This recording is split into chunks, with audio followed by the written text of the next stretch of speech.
Hello, I'm James. Hi, I'm Jimmy.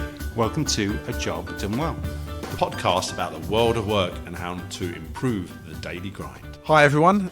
Today's episode is about authentic leadership. It's part of our leadership series. So we have got back on with us our esteemed learning and development guru, Amanda Gilbert. Hi, Amanda. Hi, nice to be back. What have you been up to since you last joined us? Last week I was in London. It's a while since I've been in London, but helping an amazing team who are newly forming, which was fascinating. Sounds exciting. Well, it's great to have you back. James, how have you been? I'm very good, thank you very much. I've got a question for you, Amanda. Do you like our theme music? Oh, crikey, put me in the middle of the conflict, Yes. why don't you? James is going to change it for me for my birthday next year. I think he said it was expensive, right? It's for his 60th birthday.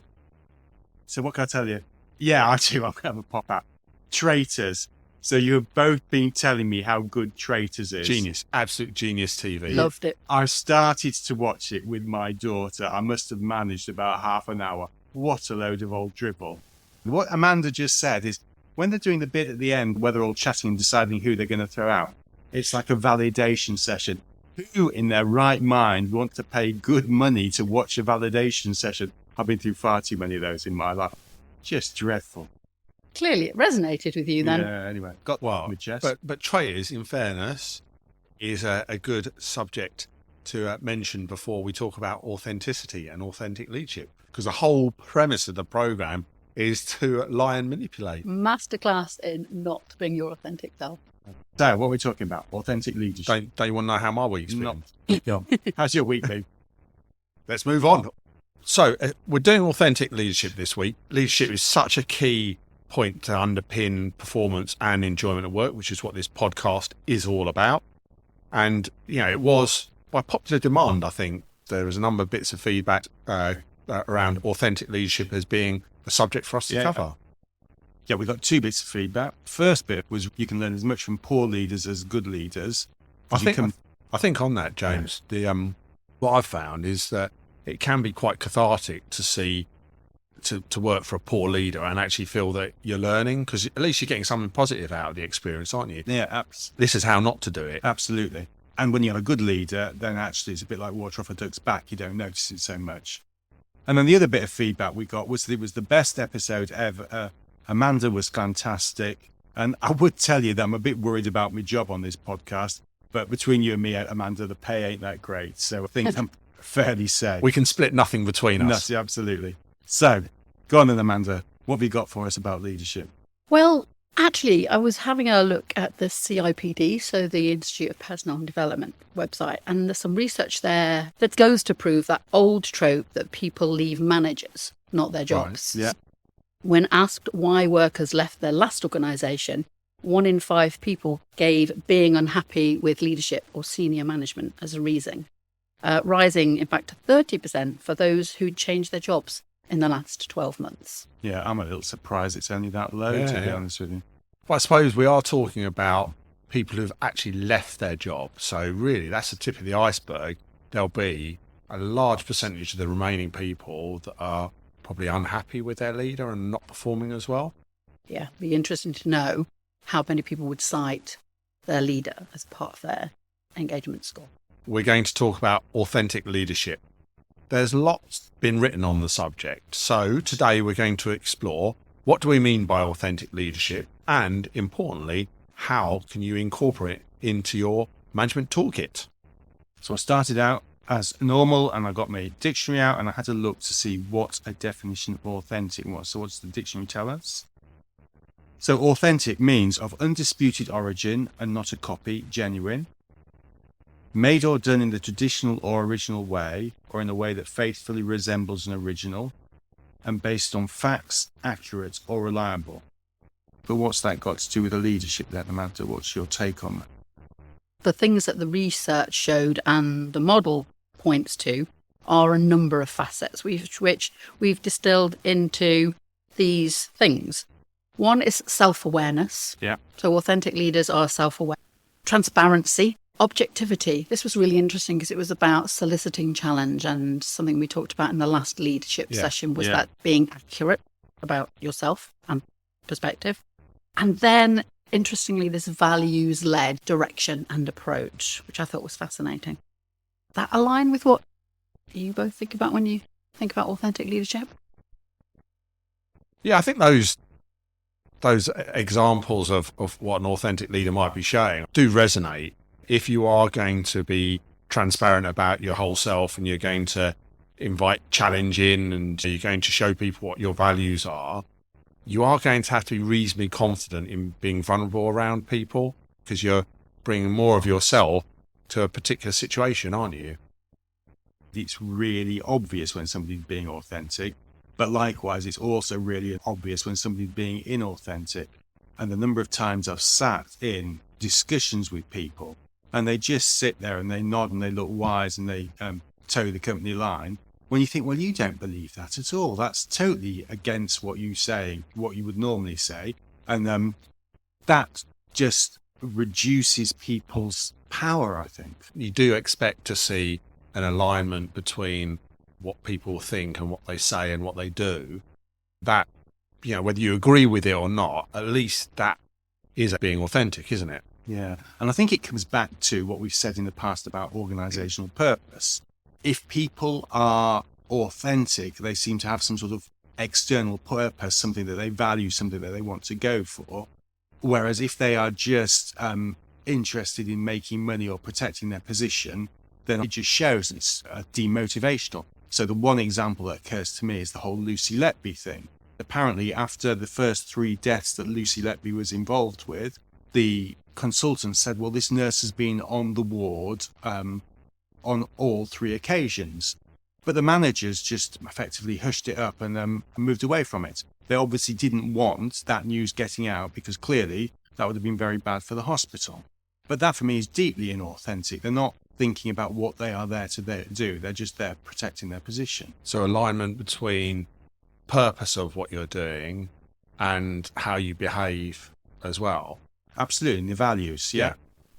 If you're not authentic and true to yourself as a person, just how you behave naturally, I can't see how you'd be an authentic leader because of that point about being yourself in alignment. It's almost like people, when they're being the leader, have taken on a role.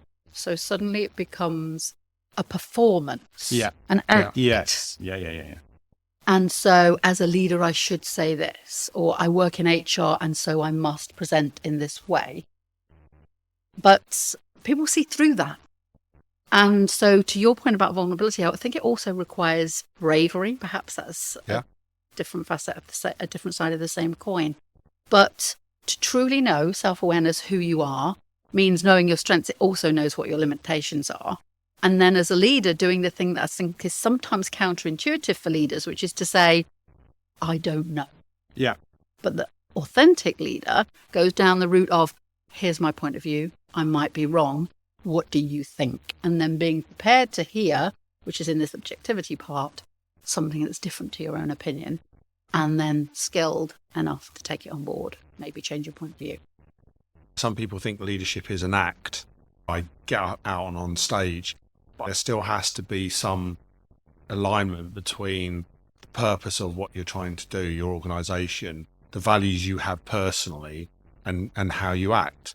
I certainly am more outgoing when I'm in a leadership position than when I'm not, but I'm still true to myself. You're still going to get the right version of me. All these facets are great because they all tie together. Think about self-awareness and being transparent, objectivity and values there. All great stuff. However, the thing that is missing for me is this whole thing about purpose.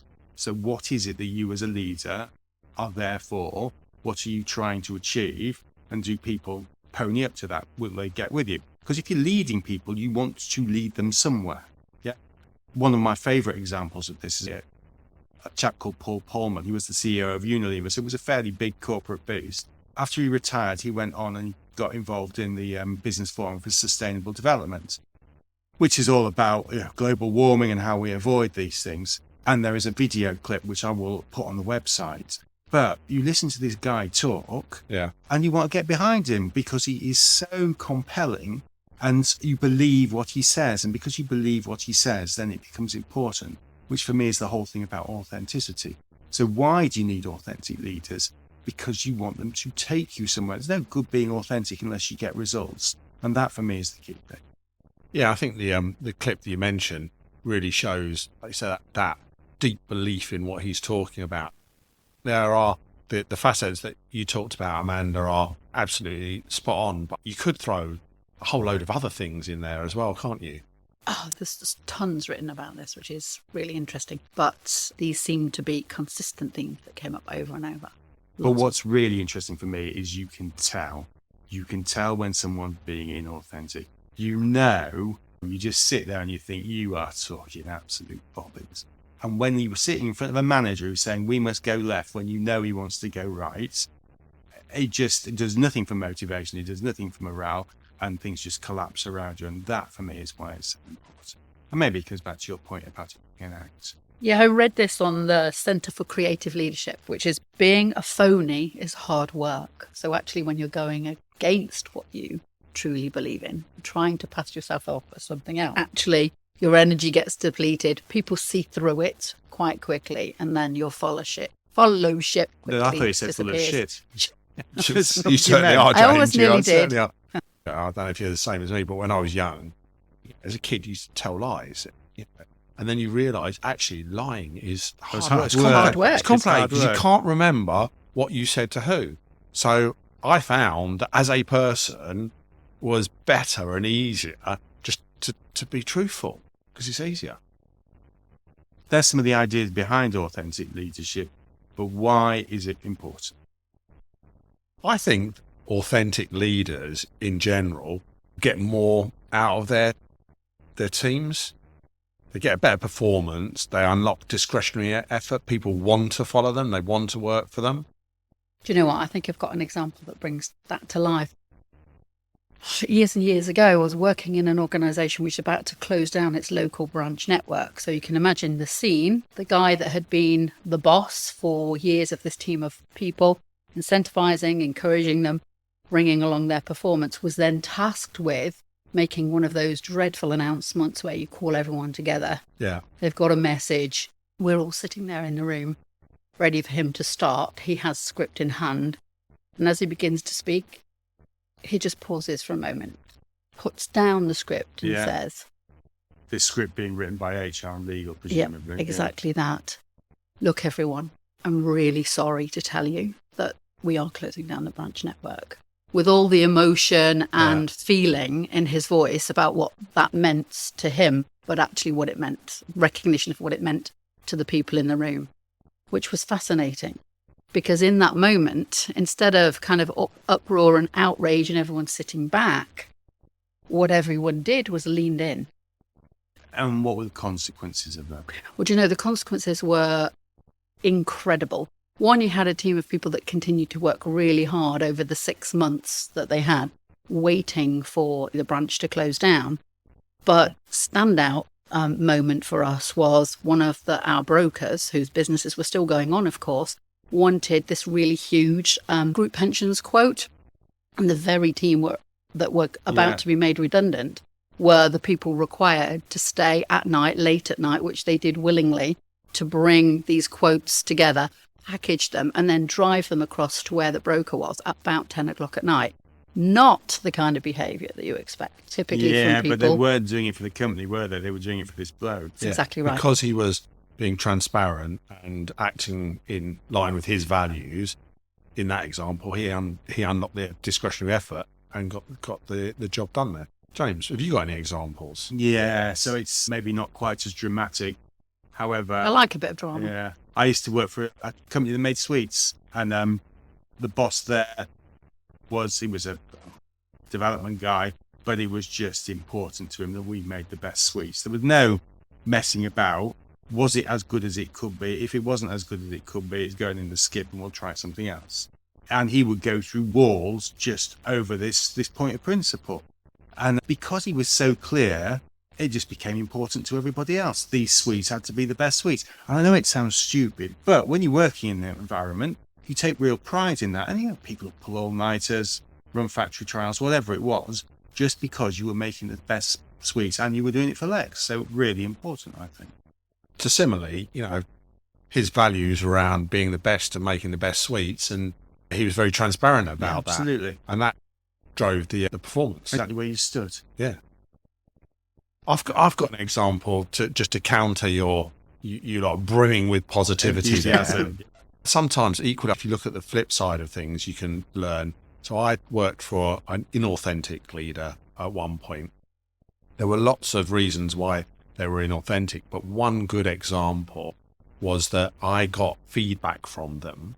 And, you know, feedback's a gift, so it's always there to learn. But I got it not direct from them. I got it from a person who was facilitating some strategy sessions with us. And they turned around to me and said, this is what your boss thinks about you. And it was about me challenging some of the ideas that we'd had in this strategy session. It's like, so to me, that was really inauthentic. A, because the person didn't tell me direct. And B, they didn't like the challenge. They didn't want challenge. They just wanted people to say yes to their ideas. So as a consequence, I didn't really feel comfortable and didn't feel safe. And the upshot was I ended up leaving there. Yeah. So I was in the 30% that you mentioned earlier, Amanda, about people that will lead companies because the leader. Yeah, well, on the subject of people who didn't like challenge, I used to work for a bloke, and where do I start? One story about him. So he would come in and he would say, oh, we're going to be fantastic. We're going to do this. We're going to do that. We're going to capture the market. Da, da, da. And in the next breath, he'd be telling everybody about his £30,000 watch and how great his £30,000 watch was and how he couldn't really justify buying the £60,000 watch. He got the nickname of the Watchman, and it became really clear that this bloke didn't give three buggers about anything else except his fancy watch and his fancy car and what he was getting out of the situation. And it was just a nightmare to work for because he'd say one thing, but you could tell his values were somewhere totally different. Yeah, disconnect there. Yeah. In terms of trust. What can we believe from you? And I think that, you know, we worked with somebody in a previous organisation with the three of us who did a similar thing. And we talk a lot about, you know, getting back to the floor. So this particular leader talked about the recent bonus that the organisation had got. And rather than saying, wasn't it great? And you did really well. We all got something. He talked about the Porsche that he'd bought out of the bonus. And he was talking to frontline people who, you know, they wouldn't earn the money to buy a Porsche in 10 years. Yeah. There's another example like your Watchman, the Porsche man. Well, in terms of self-seeking, now here's one. Let's get political on this. Somebody who really winds me up is Boris Johnson. Because you can't help but think whenever you watch him, he doesn't really have a political view on anything at all. His only political view is what's best for Boris. Now, maybe that's deeply unfair of me, but that is the impression I get. And because that is the impression I get, then I know exactly how I'm going to behave around it. Not So to I'll be take- trusted. I took your watch and saw your Porsche, and now you've taken my Porsche and trumped me with a Boris. But talking of trumps, Very good. See what you did there. yeah, Donald Trump is probably going to become the most powerful man in the world again. Yeah. And is he authentic? Now, personally, he doesn't chime with me at all in any way, shape or form. But you see his rallies and you see people jumping and screaming and shouting. And there are obviously a lot of people out there who believe what he said. But then on the other side of the coin, he has just been sued for $81 million, hasn't he? There is a double-sided to this authenticity. You unlock discretionary effort. People want to work for you. But there are also some scary exceptions of people who get into some extremely senior roles in organizations or in the world in general who couldn't be less authentic in the way we're defining it and talking about it if you try it. But if you accept being an authentic leader is a good thing and is going to get better performance from our teams, how do you go about getting an authentic leadership style then? Yes, now you've got to earn your corn, Amanda, because you were so good last time, apparently. So there are four things that Best we talked episode doubt ever. that? Best episode ever. yeah. There were four things we talked about: self-awareness, transparency, being objective, and being really clear about your values. So, should I decide at this late stage that being an authentic leader is something that I aspire to be, Yeah. how do I go about doing that? Or is the die cast I'm a lost cause? No one's a lost cause even. You can teach an old dog new tricks, James. Thank you very much. Self-awareness. I mean, in the world of development, there are a ton of tools, psychometric instruments, for example, which help you to formally explore. Who am I? What are my preferences? What are my behaviors? You'll have come across a ton of those. 360 feedback. Lots of 360 feedback tools exist as well for leaders. And then that process of self-reflection as well, which you can do alone, or you can reflect with the support of a coach too. So you'll learn something about yourself too, if you didn't already know. Yeah, that's a great point. That getting tools that help you structure how you look at yourself and asking people can give you extra stimulus rather than just, what do I think about myself? Right then, so that's self-awareness. What about the other three things? Transparency, being objective, and values. Well, let's look at objective for a minute, if we may. So that's about picking someone and asking them to give you a different perspective. Encourage them to share with you a different point of view and then trying it on. I have been objective in the past. I remember Pete, if you're listening to this, a guy I used to work with called Pete, saying to me, James, I've looked at the data 53 ways. Can we accept it's not working yet? I was slow, but I did get objective. Eventually. I think that does require an element of confidence, because you have to actually go out and ask for an opinion that you know may contradict yours. I've always found it really useful to know the people around me who, if I wanted somebody to agree with me, I'd go to one person. Sometimes you just want somebody to say, yes, Jimmy, you're right. Often you need a different person. So knowing who are the people who think differently from you and going and seeking them out can be incredibly useful to giving you an alternate point of view. For sure. And it can be an exercise, actually, that you do, let's say, intentionally with your team for creativity anyway. So you spend some time saying, here's a point of view. Now let's deliberately take on a different mindset. Give me some opposite perspectives. Also on the psychometrics that you do, you can often see different people's profiles, and people who have different profiles from you. It's always a way to seek out people who all think different. Yeah. So there's objectivity, transparency. Well, I think you have to be comfortable showing more vulnerability as you build that self-awareness. Just kind of lean into it a little bit. It's okay to say if you don't know things. It's okay to ask for help. You'll find that when you try those things out, A, you're showing transparency, but B, you'll get that positive reaction from people. People will accept that and will embrace it and will help you. Yeah, I love that. Call to action there is for a little bit of bravery, but take small steps at a time and see how much you can take on board. Okay. And then the final one, values. I like this one because there are tons of exercises, once again, that you can do around exploring values. Sometimes it's as simple as just grabbing a list, looking down the list, picking the ones that actually, as an exercise, deliberately and intentionally, that resonate with you.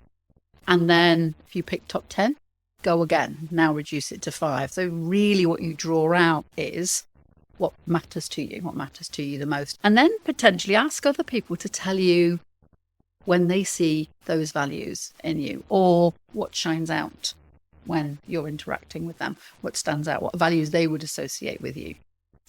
On the subject of values, I've always found it very easy to discover what Jimmy's values were when I was working with him, because you just sit there and watch what triggered him.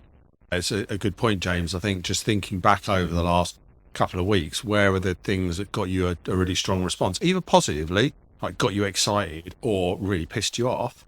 Think about those things and think about often what's the value that you have, what's the set of values that you have that sits behind those more stronger emotional responses to things. What is it that you really don't like about traitors? And what does that say about your values? I wonder. There's something else, though, which I think needs touching on, which we haven't talked about, is actually the environment that you're working in. Yeah. So if you understand your values and you understand what's important to you, and you find yourself working in an environment where those values are different, but what do you do when you're in that situation? Can you be an authentic leader when you're working in an environment where clearly what is important to you is not the same as what's important for the company? It's clearly easier if you already fit, right? Yeah. The organisation that you choose to work for already aligns to your personal values. If it doesn't, then you've got some choice. You're at choice, right? Am I going to stay? Or should I go? Or shall I go? Who did that? Should I stay or should I go now? It was The Clash, and you've always got a choice. We may not always like the choices that we've got, but we always have a choice. At some point, you might find yourself in a situation where you can't be your authentic self, and then there is a choice. And, I, as a number of people do, chose to go and work somewhere else. Oh, I'm firmly of the opinion, if it's not right for you, get out. Get out. Life is too short. So to sum up, authentic leadership is important. It can drive improved engagement, motivation and enthusiasm, and therefore get greater performance in your teams. As a manager, being authentic is actually in many ways easier because being phony is hard work, but it does take some bravery. Are you prepared to show the world what you really got? And the facets we've focused on today are self-awareness, transparency, objectivity and soliciting challenge, and being values-led. But it is a complicated subject, so that is not an exhaustive list. And it's not a binary thing by any stretch of the imagination. There are plenty of leaders and senior executives out there who clearly are not authentic. But the great news to sum up is, if you're interested, it can be developed. So, hope you've enjoyed today's episode. We'll be back next week with another episode, and next month for the next in our leadership series. Amanda, you'll be joining us for that one again, will you? Yes, thanks. And we're going to talk next month about the curious leader versus the directive leader and what we make of that in terms of work performance and enjoyment. One to look forward to. Thanks, everyone. See you next week. Bye. If you'd like to find out more about how James and I can help your business, then have a look at our website, jobdonewell.com.